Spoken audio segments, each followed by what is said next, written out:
Hi everyone, it's board certified plastic surgeon Sean Doherty from Boston talking to you today about saline implants. I have a group of patients who had saline implants placed maybe 10 to 15 years ago, and for any number of reasons they either want to have their implants taken out or changed, but they're worried about what their skin looks like afterwards, and that makes sense to me. So patients who have saline implants have the unique opportunity for me to be able to deflate them while they're in their body, and then they're able to see what their skin looks like afterwards. So this is actually a sizer. This is what I use in the operating room to size a patient for an implant, but this is the same thing of what a saline implant is. It would sit right here. This is taunted and filled with saline. So in the office, under local anesthesia, which would be me putting some numbing medicine underneath the skin, which is over an implant, I would deflate the implant, and then the patient would have an empty implant inside their body for about 6 to 8 weeks, let the skin retract, and then we'd be able to see what their skin looks like. Oftentimes the patient would then just have that implant removed, again under local anesthesia, and be happy with their results.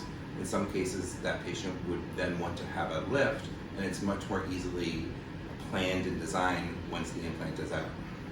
So here I have a semi-filled saline implant, and I just wanted to show you how easy it is for me to empty this.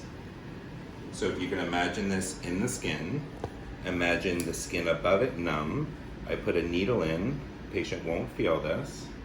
I put this in, and I remove the saline, which is what is inside the implant. You can see how easy that's coming out.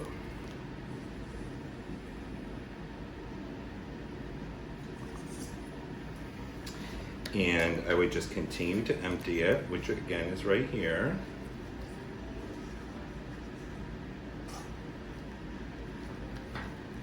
Very easy to do.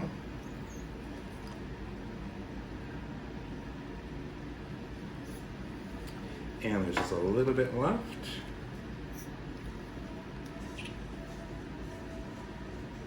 And you can see it's leaking a little bit, which is pretty normal, and this would be leaking inside the skin, and it's nice and safe because it's saline. So this is a deflated saline implant that'll be underneath your skin, and you'd be able to see what your skin looks like without an implant.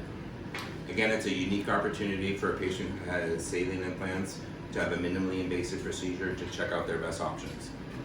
Hope you found that interesting. Again, this is Sean Doherty from Boston. Thanks.